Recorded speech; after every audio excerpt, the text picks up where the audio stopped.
तो अभी 439 पॉइंट आहे. भाडे करार सुधारणा किंवा कायदे संबंधी टीका, मतलब अभी ये जो हमने एक्ट देखा है, तो हर एक एक्ट में बहुत अच्छे अच्छे सुझाव दिए जाते हैं ताकि लोगों को आसानी हो, उनके ऊपर जो अन्याय होता है वो दूर हो सके। इसके लिए अलग अलग तो कायदे कानून बनाए जाते हैं।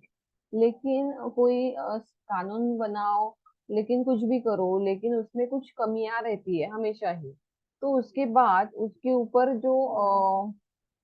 जो क्रिटिसिज्म हो जाता है, वो क्या होता है, वो क्या होता है, कमियां होने के कारण उसके ऊपर टीका की जाती है, इसमें ये कमियां है, वो कमियां है, इसकी वजह से ये जो एक्ट है ये सफल नहीं हो पाया। तो अभी ये क्या है, वो क्या उसके ऊपर क्या कमियां है, तो वो कौन सी है और क्यों हो गई, वो हम देखने वाले हैं। देखो, तो यहाँ पे आपका पेज नंबर 68 है। तो इसमें जो भाड़ेकरू है, मतलब जो दूसरों के जमीन में किसान काम कर रहा है कुछ साल के लिए या महीने के लिए, तो वो खुद की जमीन नहीं है, इसके लिए उसे क्या कहा जाता है, तो दूसरों के काम करने वाला मजदूर नहीं कहेंगे, लेकिन भाड़ेकरू बोल सकते हैं उसे। तो ऐसे लोगों को काम करते समय किस तरीके से बेदखल कर दिया या उसमें कुछ कमियां रह गई इस कायदे में, वो कौन कौन सी है वो देखते हैं। पहला उन्होंने बोला है शेयर क्रॉप्स जो है उसमें जो भाड़ेकरू है उनको मान ले अपने, मतलब उसमें उनको लैंड होल्डर नहीं बताया जाएगा। जो शेयर क्रॉपिंग करते हैं, मतलब क्या, मराठी में उसे क्या बोले, सामुदायिक खेती या फिर पीक सामयिक तरीके से, मतलब एक की किसी की जमींदार की खेती है, उसमें तीन चार लोग मिलजुल के कर रहे हैं।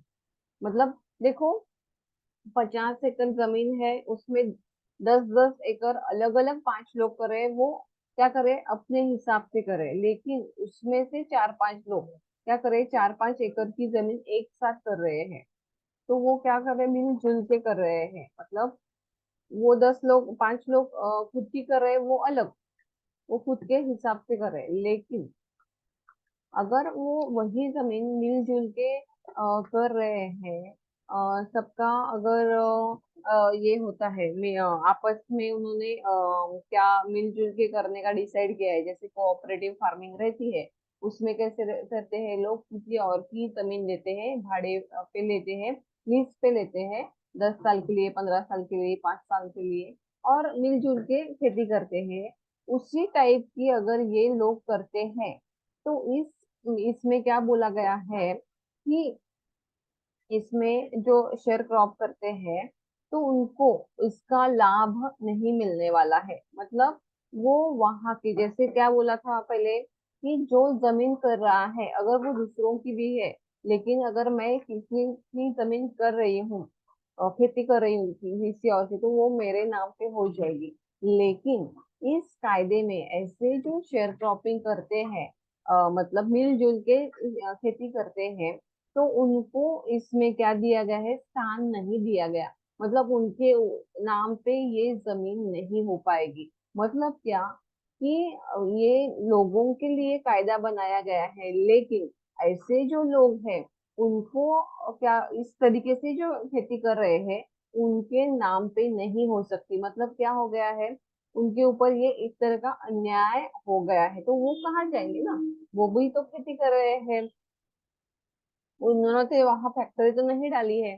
तो ऐसा करने के बावजूद भी उनको ये क्या किया गया है, उनको जो शेयर क्रॉप है उनको वहां के मालिक ना, नहीं, मतलब जमीन के मालिक नहीं मान लिए जाएंगे। ये फर्स्ट पॉइंट है। सेकंड है, वहां जो किसान काम करते हैं उनको वहां से बेदखल या बाहर निकाला गया। सेकंड पॉइंट क्यों निकाला गया, जो नेशनल कमीशन ऑन एग्रीकल्चर, जो राष्ट्रीय कृषि आयोग है, तो उनके नियम के निर्देशित, उन्होंने निर्देशित किया है, जो लोग भाड़े वो साल भर का उनका जो लगान है, टैक्स है, वो नहीं भरेंगे या भाड़ा नहीं भरेंगे, और जो पैसे जो टाइम दिया गया है उसमें वो पैसा नहीं भरते हैं, मतलब उसमें असफल हो जाते हैं, या फिर वितरण करण्यात यशस्वी होतात, मतलब जमीन का सही तरीके से जो वितरण मतलब डिस्ट्रीब्यूशन है वो उनके साथ अच्छे से नहीं होता है। तो इन सब कारणों की वजह से उनको मतलब पैसा नहीं भरेंगे टाइम पे और टैक्स नहीं भरेंगे, तो उनको उस जमीन से क्या किया जाएगा, बाहर निकाला जाएगा। ऐसे उन्होंने इसमें, और वो ये जो लगान टैक्स है जो टाइम पीरियड में नहीं भरते तो उनको भी यहाँ से बाहर निकाला जाएगा। तो इस तरीके से उन्होंने उनको क्या किया जाएगा, बेदखल किया जाएगा। तो ये भी उनके ऊपर क्या है, एक तरीके का अन्याय हुआ है। क्यों? वो किसान है, अगर बारिश नहीं गिरती है तो वो टाइम पीरियड में कैसे पैसे भर भर सकते हैं? या फिर अचानक वो एक कौन सी मतलब कम बारिश गिरती है, ज्यादा बारिश गिरती है, भूकंप होता है, सुनामी आ जाती है। तो इस तरीके से जो ये आपत्ति होती है, नेचुरल आपत्ति होती है, तो उसमें से वो कैसे बच पाएंगे? तो इसके लिए कभी कभी क्रॉप लेते हैं, लेकिन उसमें से उनको नफा नहीं मिलता। इसकी वजह से अगर वो पैसे नहीं भर पाते, फिर भी उनको उस जमीन से क्या किया जाता है, बेदखल किया जाता है। तो ये भी एक क्या होता है, उनके ऊपर अन्याय ही हो जाता है। आगे वाला है स्वेच्छा ने, हाँ बोलो। यस। फर्स्ट वाला पॉइंट, शेयर क्रॉपर से क्या अन्याय होता है? मतलब उनको उनके नाम पे नहीं जमीन हो जाती। जैसे मेरे घर 5 लोग हैं, मैं जमीन कर रही हूँ, तो वो हम हाँ। 5 लोग अलग अलग, मतलब मैं 10 एकड़ कर रही हूँ, दूसरा 10 एकड़ कर रहा है, तीसरा 10 एकड़ कर रहा है किसी और के जमीन में। तो अगर मैं उसमें बहुत सालों से काम करती हूँ, मेरी मेहनत से काम कर रही हूँ, तो वो मेरे नाम पे हो सकती है।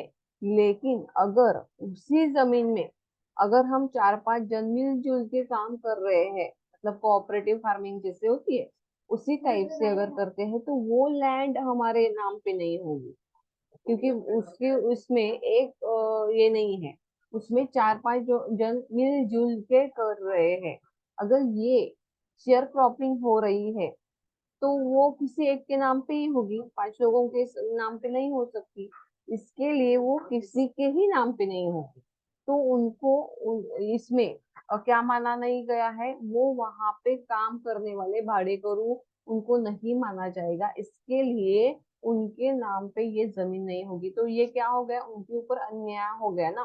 तो इसीलिए उन्होंने क्या ये दिया है, ये कमियां क्या निकाली है। तो फर्स्ट वाला जो कमी है कि ये शेयर क्रॉपिंग जो कर रहे हैं उनको वहां का मालिक नहीं मतलब इस कायदे के अनुसार वो वहां के क्या हो जाएंगे, वो लैंड उनके नाम पे होनी चाहिए, वो वहां के मालिक होने चाहिए, किसान जो मजदूर है वो मालिक होने चाहिए। लेकिन शेयर क्रॉपिंग करने वाला वहां का मजदूर ही मजदूर रहेगा, वो वहां पे मालिक नहीं बन सकता, उनके ऊपर नाम पे जमीन नहीं हो पाएगी, ऐसा फर्स्ट में बोला गया।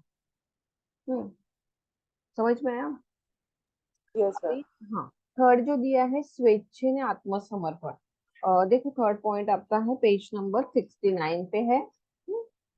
तो उसमें उन्होंने क्या दिया है, देखो अगर गवर्नमेंट ने कायदा बनाया है कि ये जमीन इनके नाम पे होनी चाहिए, तो वो आसानी से वो छोड़ने वाले हैं क्या? वो जमीन नहीं छोड़ने वाले हैं, वो 10 तरीके अपनाएंगे। उसी तरीके का उन्होंने एक इसमें ये क्या किया है, किसान को बोला जाएगा आप मेरे जमीन में क्या कर रहे हो, खेती कर रहे हो, मैंने इतने साल आपको मेरी जमीन में खेती करने की परमिशन दी है, उसके बाद आपका घर चल रहा है, आप अच्छे से जीवन जी रहे हैं, मतलब मैंने आपके ऊपर क्या किया है, बहुत सारा एहसान किया है, बराबर। तो सामने वालों को क्या करेंगे, इमोशनल ब्लैकमेल करेंगे। इमोशनल ब्लैकमेल करने के बाद वो क्या करेंगे कि अभी उनको मालूम है मैं इस जमीन में काम कर रहा हूँ, तो ये मेरे नाम पे जमीन होने वाली है, किसान को मालूम है। लेकिन जो जमींदार है या फिर जिसकी जमीन है, वो उसको इमोशनल ब्लैकमेल करेगा और बोलेगा कि ये मेरी जमीन है और आपको मिलने वाली है, मैंने तो आपको पैसा मैंने आपको जमीन करने के लिए आपका इतना फायदा हो गया, और जो कुछ थोड़ा बहुत था तो मैंने भी ले लिया ना, क्योंकि मेरी जमीन है। और अभी ये मेरी पूरी जमीन आपके नाम पे होगी, मतलब मेरे होते हुए आपको मिलने वाली है। ऐसे इमोशनल ब्लैकमेल करेंगे, धमकाएंगे, अलग अलग ट्रिक्स अपनाएंगे। तो वो जो किसान है वो क्या करेगा, एक तो एहसान के तले बोझ के दबे हुए वो क्या करेगा, आत्मसमर्पण कर देगा, मतलब मुझे ये जमीन नहीं चाहिए। तो इसके वजह से वो क्या करेगा, खुद से ही गवर्नमेंट को बोलेगा मुझे नहीं चाहिए। क्यों? क्योंकि वो बोलेगा, वो गवर्नमेंट मान लेगी जो जिसकी है उसको दे दो, मुझे नहीं चाहिए, मैं नहीं करूंगा। क्यों? क्योंकि उसके ऊपर क्या हुआ, आया हुआ है प्रेशर, आया हुआ है। किसका आया हुआ है? जो जमींदार है या जिसकी जमीन है, उनका प्रेशर आया हुआ है। इसके लिए वो खुद से ही क्या करेगा, सरेंडर कर देगा, ये मुझे नहीं चाहिए। लेकिन उनको नहीं मालूम है या गवर्नमेंट को मालूम भी है ये इनके ऊपर प्रेशर बना दे रहे हैं। लेकिन जो किसान है, जो वो क्या करेगा, खुद से मुंह से बोलेगा तो गवर्नमेंट को भी ये सब मानना ही पड़ेगा। तो ये क्या होगा, ये मतलब मुझे चाहिए, लेकिन मेरे ऊपर किसी का प्रेशर है, किसी ने मुझे टॉर्चर किया है, या फिर किसी ने मेरे ऊपर दबाव डाला है, तो इसकी वजह से मैं क्या कर रही हूँ, सरेंडर कर रही हूँ कि ये मुझे नहीं चाहिए। तो उससे क्या बोला जाएगा, आत्मसमर्पण, मतलब खुद से ही दूसरों को अपनी जमीन दे दे। तो इस तरीके का ये थर्ड पॉइंट है। बाद में है वैयक्तिक लागवडीसाठी पुन्हा सुरू करणे, मतलब मेरी जमीन जाने वाली है, मैं जमींदार हूँ या बहुत बड़ा किसान हूँ, मेरी जमीन जाने वाली है। इसके लिए वो क्या करेंगे, वापस अपनी जमीन करना शुरू कर देंगे। वो कैसे, वो भाड़े करू को क्या बोलेंगे, अभी ये मेरी जमीन है, एक तो आप खुद से चले जाओ, मतलब अंडरस्टैंडिंग में बोल देंगे। वो सामने से नहीं बोलेंगे ना, कि सबके सामने या गवर्नमेंट को नहीं बोलेंगे। तो उस हिसाब से उसको क्या बोलेंगे कि आप एक तो यहाँ से चले जाओ, मतलब ये अपने क्या बोलेंगे, मुंह से बोलेंगे, लिखा पढ़ी इसमें पहले से एक तो की नहीं गई है। तो इतने बहुत बड़ा हमारा देश है, तो यहाँ बहुत बड़े इसमें क्या है, अलग अलग राज्य है, इतने बहुत सारे विलेजेस है। तो हर एक को जो रिमोट एरिया में रहने वाले हैं, उनका तो कोई देखने जाने वाला है नहीं, है देखने जाएंगे, लेकिन ऐसे डीप में तो कोई देखेगा है नहीं। तो उसकी वजह से इन सब का लाभ लेते हुए वो क्या करते हैं कि अभी ये मेरी है, तो मुंह से बोलेंगे, छुपे तरीके से बोलेंगे कि ऐसे ऐसे हमें करना है, ये मेरी है, मुझे दे दो आप। और आपको नहीं बोलना है कि ये मैं यहाँ बहुत सालों से जमीन कर रहा हूँ, मेरे मैं ही खेती कर रहा हूँ, लेकिन मैं यहाँ पे क्या कर रहा हूँ, मजदूर के तौर पे काम कर रहा हूँ, मतलब मालिक को हेल्प कर रहा हूँ। लेकिन ये जमीन कौन कर रहा है, ये असली आदमी जो है, जो जमींदार है या जिसके नाम पे जमीन है, वही जमीन कर रहा है। और हम सिर्फ उसको हेल्प कर रहे हैं। इस हिसाब से उनको बहला फुसला के वो वापस क्या करने वाले हैं, अपनी ही जमीन में क्या कर रहे हैं, दिखाना है उनको। शो ऑफ करते हैं ना हम जैसे, तो उनको दिखाना है कि ये जमीन सालों से हम ही कर रहे हैं, और इसमें मतलब क्या है, मेरी जमीन मुझे नहीं देनी है, इसके लिए मैं 100 ट्रिक्स अपनाऊंगी। एक अलग अपनाएगा, दूसरा अलग अपनाएगा। जैसे मैंने बोला था, वो डिवोर्स लेते हैं कोई कोई, ताकि मुझे नहीं देना ये, अभी डिवोर्स लेने के बाद ये मेरी जमीन है, तो पति को अपने पत्नी को कुछ तो देना पड़ेगा डिवोर्स के बाद, तो ये जमीन इसको अपना घर चलाने के लिए ये मैं जमीन दे रहा हूँ। ऐसे अलग अलग तकनीक इसमें भी अपनाए गए हैं। बाद में फिफ्थ वन है, देखो, भाडे नियमन केलेले नाही, फिफ्थ वन आपका है। इसमें क्या दिया गया है, जो भाडे करार है, कायदा है, ऍक्ट है, वो पंचवार्षिक योजनेच्या शिफारसीनुसार भाड्याचे नियमन करू शकला नाही, म्हणजेच एकूण उत्पन्नाच्या पंचवार्षिक। इसमें देखो थोड़ा सा अलग है, इसके लिए मैं आपको पढ़ के बताती हूँ। एक पंच उत्पन्नाच्या एक पंचमांश ते एक चतुर्थांश उत्पन्न किंवा काही राज्यांमध्ये त्यापेक्षा उच्च पातळीवरील निश्चित केले गेले आहेत। मतलब जैसे हमने पहले भी पॉइंट्स देखे थे, तो उन्होंने क्या किया था, हमारा जो इनकम है, मतलब अलग अलग किसान का अलग अलग इनकम है, तो उनके इनकम में से 1/4 या उसका 5वां हिस्सा ही उनको किसको देना है, जो जमींदार है उनको देना है, या फिर अगर गवर्नमेंट के इसमें चली गई है तो उनको देना है। उसमें से ज्यादा नहीं, उसमें से कम नहीं। लेकिन ये पंजाब और हरियाणा, इसमें क्या किया गया, 1/3, मतलब उन्होंने जितना बोला है उससे भी ज्यादा इनकम लिया गया, मतलब 1/3 उसमें से इनकम लिया गया। उसके साथ तमिलनाडु है, जहां सिंचन क्षेत्राचे एकूण उत्पन्नाचे 40%, मतलब 12 ही महीने जहाँ पे पानी है जमीन के खेती करने के लिए, 12 ही महीने वहां पे पानी अवेलेबल है। क्योंकि 12 ही महीने अगर उधर पानी अवेलेबल है तो वो हर इसमें 12 साल भर खेती कर सकते हैं। हमने उससे पहले भी देखा था कि जो जमीन है सिर्फ बारिश के पानी के ऊपर की जाती है, वहां पे साल भर में सिर्फ एक ही क्रॉप लिया जाता है, लेकिन यहाँ पे 3 बार क्रॉप लिया जाता है। मतलब एक का कम से कम टाइम पीरियड रहता है 4 महीने, 3 महीने, किसी किसी का 6 महीने रहता है, या किसी किसी का 3 3 महीने का टाइम पीरियड रहता है क्रॉप का। तो साल भर में हम 3 बार लेते हैं। मतलब क्या, अभी अनाज डाला है या बी डाली है, सीड्स डाले हैं, तो वो बड़े होने के लिए, उनको फल फूल आने के लिए टाइम पीरियड लगता है। वो एक बार आने के बाद वो 2 महीने हम उसमें से क्या लेंगे, जो कई फ्रूट्स है या वेजिटेबल्स है वो 1 2 महीने आता रहेगा, और वो हम उनका लाभ लेते हैं। तो ये साल भर में क्यों लेता है, क्योंकि वहां पे पानी अवेलेबल है। इसके लिए जहाँ पंजाब हरियाणा, यहाँ पे 12 ही महीने, मतलब साल भर यहाँ पे पानी अवेलेबल है। इसके लिए यहाँ पे उन्होंने क्या किया गया, 40% जो आणि इतर क्षेत्रांपेक्षा 1/3, मतलब उन्होंने क्या किया, जो निर्धारित किया गया था उससे भी उन्होंने 40% या फिर 1/3 हिस्सा, मतलब ये लगान टैक्स उनके पास से वसूल किया गया।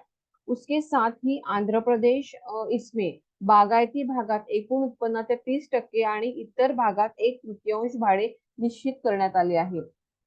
मतलब जैसे उन्होंने 20 या 25% बोला था, मतलब 1/3 या 1/4 या एक 5वां हिस्सा, इतना बोला था। मतलब 20 या 20% बोला था, 25%। लेकिन इन लोगों ने क्या किया है, कहाँ कहाँ 30% लिया है, तो कहाँ कहाँ पे 40% लिया गया है। मतलब जो नियम है उससे उन्होंने अनुचित प्रकार करके ये उनके पास से हासिल पैसा किया है।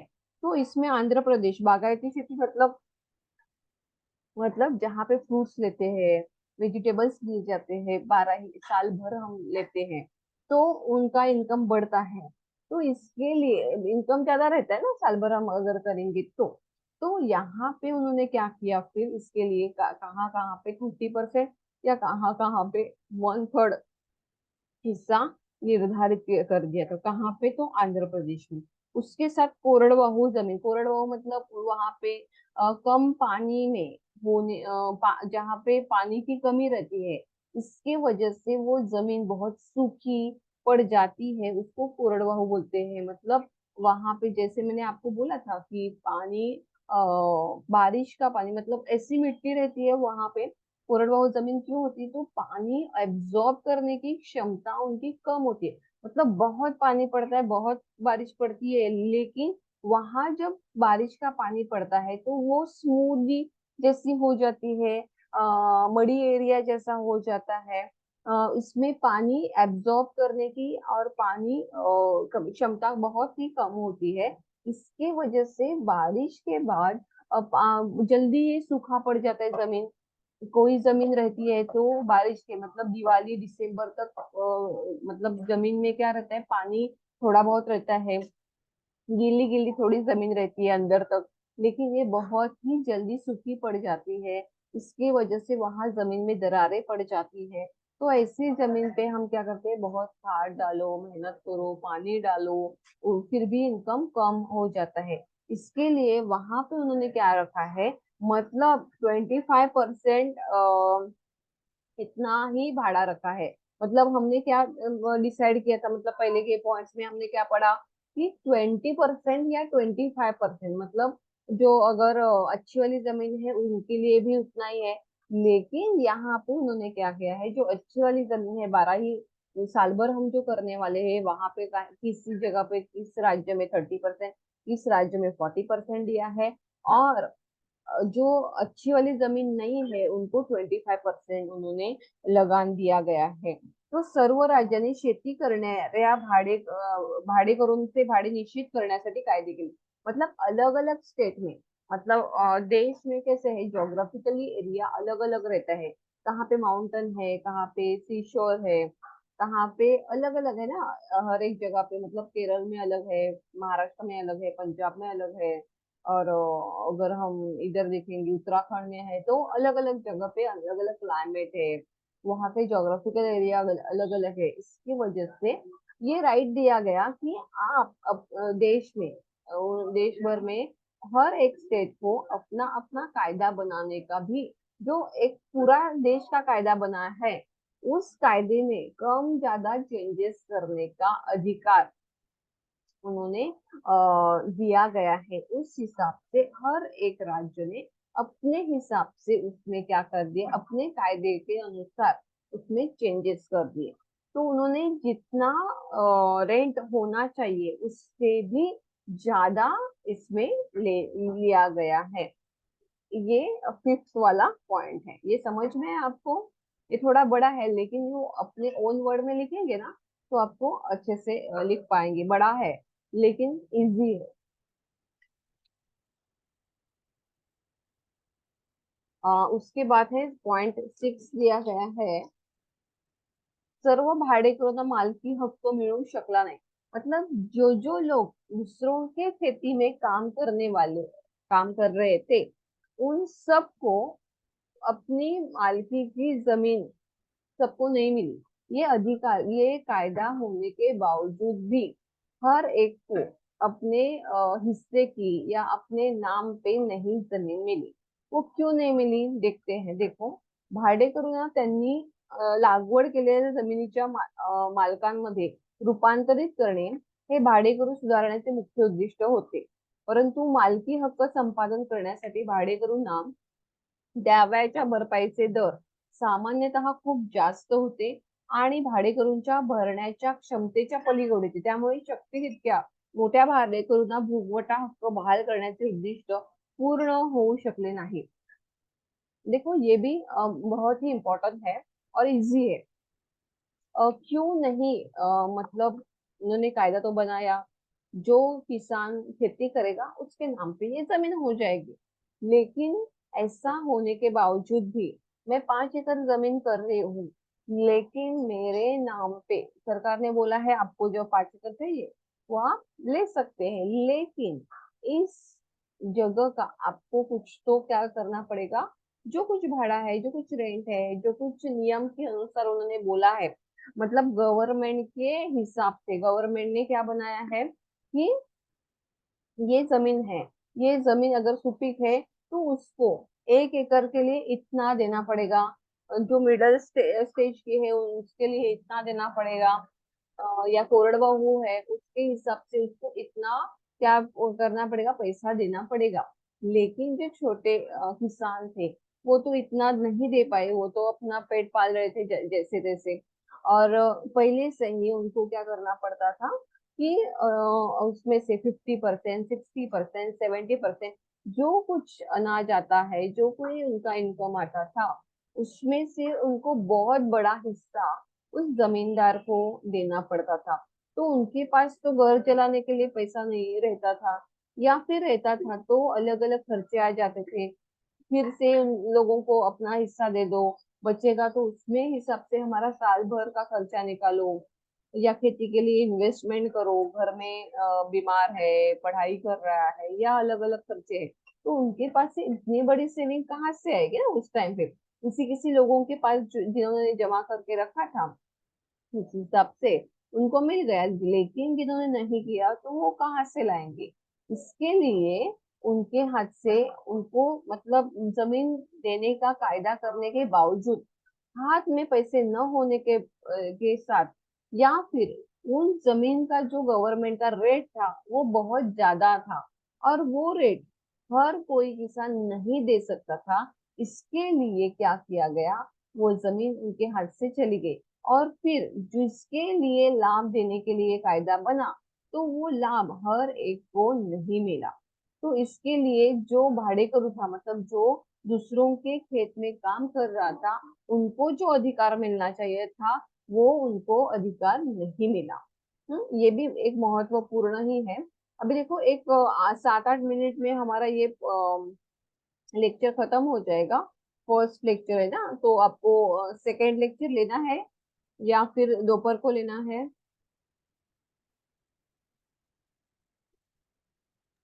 दीपिकांश, अभी कंटिन्यू करना है? मैम कंटिन्यू कर सकते हैं आप।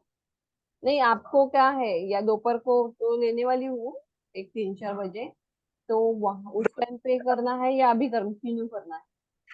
तभी आप 2 लेंगे ना? हाँ, तभी दो लूंगी। हाँ ठीक है, तो तभी 3 बजे लेंगे। हाँ, 3 बजे लो ना, तो आपको भी जल्दी हो जाएगा, फिनिश हो जाएगा ना। चलेगा ना दीपिका? दीपिका, हाँ चलेगा।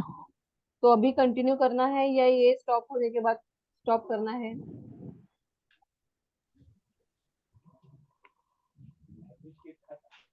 कैसा भी चलेगा मैम, आपके ऊपर है। ठीक है, तो अभी हम क्या करते हैं, ये चैप्टर फिनिश कर देते हैं, मतलब जितना हो पाए ना उतना हम कर देते हैं, ताकि ये चैप्टर फिनिश हो जाएगा। तो आपने बोला था ना वो एक्ट है, तो 2005 का वो लेना है, हाँ हाँ। तो वो हम ले सकते हैं। ओके। हाँ, ठीक है, 1 मिनट। हाँ।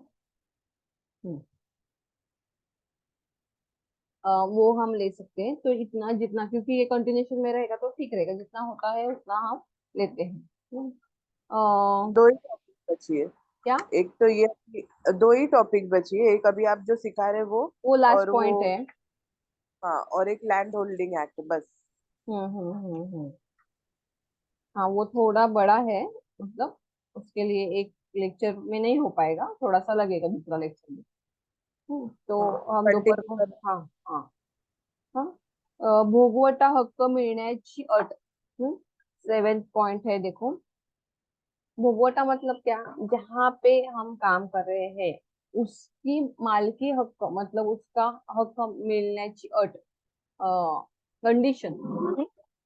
भाडेकरू कायद्यात कसे नमूद, मतलब इस एक्ट में ऐसे बोला गया है की भाडेकरू भोगवटा हक्क मिळवू शकतो, व शर्ते तो अनेक वर्षांपर्यंत सतत ताबा असल्याचे सिद्ध करू शकेल। ही तरतूद मशागत करणाऱ्या जमिनीच्या तत्वाच्या भावनेला पूर्णपणे नाकारते, कारण भारतातील जमीन मालक भाडेकरूंच्या परस्पर संबंधाच्या विविध स्वभावानुसार सामान्य भाडेकरूला अनेक वर्ष सतत व्यवसाय सिद्ध करणे अंशतः अशक्य आहे, किंबहुना जमीन मालक जमिनीच्या नोंदीमध्ये फेरफार करून भाड्याच्या पावत्या न देऊन आणि भाडेकरू दरवर्षी प्लॉट पासून प्लॉटवर फिरून भाडेकरू करू शकत नाही, याची चांगली काळजी घेतो। पुराव्याचा भार भाडेकरूवर असल्याने कायदा अक्षरशः कुचकामी ठरतो। म्हणून हे लक्षात घेतले पाहिजे की बहुतेक कमतरता नंतर टाकल्या गेल्या, आणि लूप हॉल्स जो है वो प्लान कर गए। किंबहु उसके साथ ही सध्या भारतातील कृषी संरचना या त्रुटींपासून जवळ-जवळ मुक्त आहे। देखो, अभी ये क्या बोल रहा है, मतलब कायदा क्या बोलता है कि ये जमीन जो जरूरत से भी ज्यादा जिनके पास है, वो अपने फैमिली में कितने मेंबर है उस हिसाब से रखनी है। बाकी आपकी जमीन किसको देनी है, गवर्नमेंट को हैंड ओवर करनी है। और गवर्नमेंट किसको हैंड ओवर करेगा, जिसको जरूरतमंद है उसको हैंड ओवर करेगा। मतलब जिसके पास, जिस खेती में जो लोग काम कर रहे हैं, मतलब अगर एक साहूकार है उसके पास 10 लोग काम कर रहे हैं, तो उनको वो जमीन मिलेगी, वो पहले से ही कर रहे हैं, वो जमीन मिलेगी। लेकिन ये जमीन कब मिलेगी, तो ऐसे मुफ्त में थोड़ी मिलेगी, उनको तो पैसा पे करना पड़ेगा।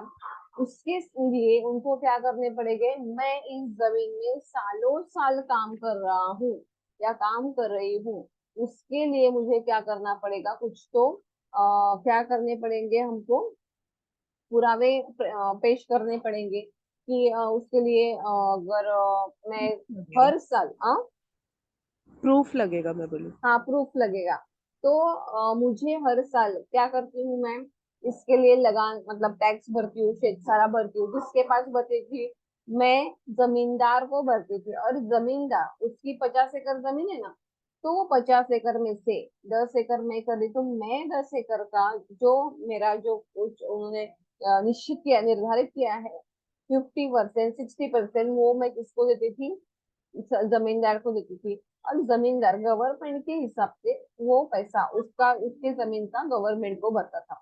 मतलब गवर्नमेंट को से में से जो ये प्रूफ है या पावती है, जो रिसीट है, वो किसको मिलती थी, जमींदार को मिलती थी। जमींदार अगर उसकी मन में हो या न हो, होगा तो ही उसको रिसीप्ट देगा।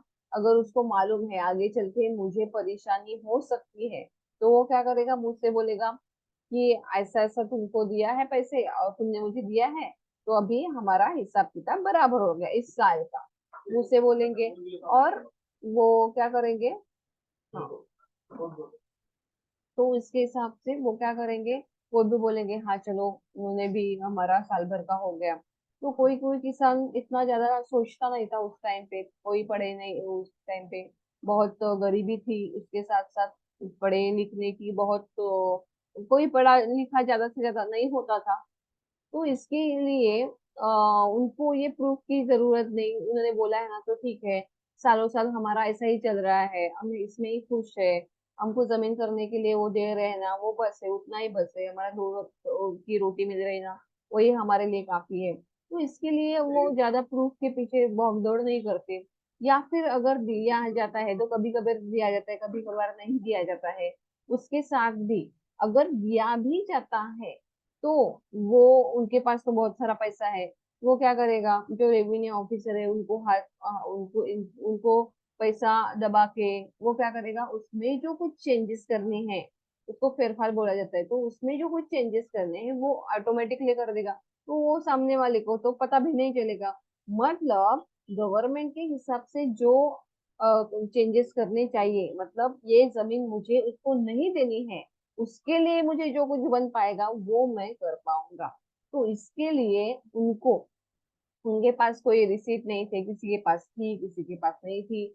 जैसे हम अगर जहाँ पे जॉब करते हैं, देखो, तो जॉब हमारा परमानेंट नहीं है, हमको कॉन्ट्रैक्ट बेस पे लिया गया है। तो हमको अगर हर साल ले लिया जाता है तो हमें ज्वाइनिंग लेटर लेना पड़ता है। तो वो कभी कभी कोई कोई संस्था क्या करती है, अगर मुझे इस साल के लिए लिया गया ना, तो ज्वाइनिंग लेटर तो दिया, लेकिन जब एंड होता है, मतलब जुलाई अपना अप्रैल हो जाता है, तब वो क्या करती है, रिजिग्नेशन लेटर लिख के लेती है। और वापस जून में हम ज्वाइनिंग लेटर, मतलब मैं 10 साल यहाँ पे काम कर रही हूँ, उसका कोई भी ये नहीं। वो क्या बोलेगा, आपने हर साल यहाँ 10 साल आप है, लेकिन 10 साल में से आपने 10 बार ज्वाइनिंग किया, 10 साल रिजिग्नेशन दिया, मतलब इसमें कंटिन्यूशन आया क्या, नहीं आया। मतलब अगर इस संस्था में से ये लेक्चर खत्म होगा तो रिज्वाइन करेंगे, हाँ। तो इस संस्था में से वो क्या बोलेंगे, अगर गवर्नमेंट का नियम आया कि जो लोग 10 साल इस संस्था में यहाँ पे जॉब कर रहे हैं वो परमानेंट हो जाएंगे और 10 साल का बेनिफिट भी मिलेगा। लेकिन 10 साल का उन्होंने 10 बार रिज्वाइन किया है, 10 बार उन्होंने छोड़ा है, तो उसको बेनिफिट मिलेगा क्या, उसी तरीके का यही उन्होंने किया है। उनको मालूम है कि आगे चल के हमें परेशानी हो सकती है, उस हिसाब से कोई भी पुरावा नहीं रहेगा, इस हिसाब से उन्होंने पूरी तरीके से क्या की है, जानकारी हासिल करके उसी तरीके का काम किया है। तो इसके लिए उनको जो बेनिफिट मिलने वाला था, किसको, जो किसान काम कर रहा है उनको नहीं मिल पाया। इस हिसाब से उन्होंने जो जो कमियां